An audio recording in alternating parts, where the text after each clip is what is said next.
Está começando mais um dia em Venceslau. Um dia comum como qualquer outro. Lá na zona rural, o ônibus vai levar as crianças para a escola. Já os produtores começam a classificar o tomate e a levar o leite para o resfriador.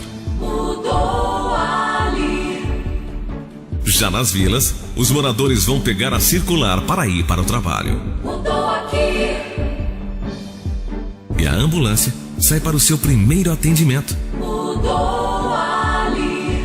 Na Vila Los Angeles, o calçamento da Rua Colômbia está quase pronto.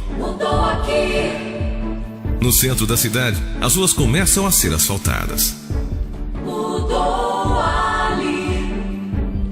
E na Vila Formosa, a criançada vai ter aulas de recreação no Centro de Oportunidades.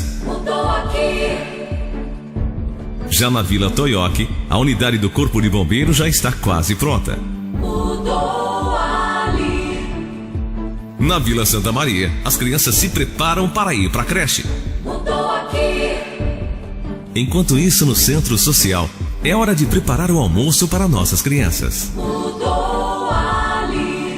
No Espaço de Lazer Chico Ferreira, é hora de começar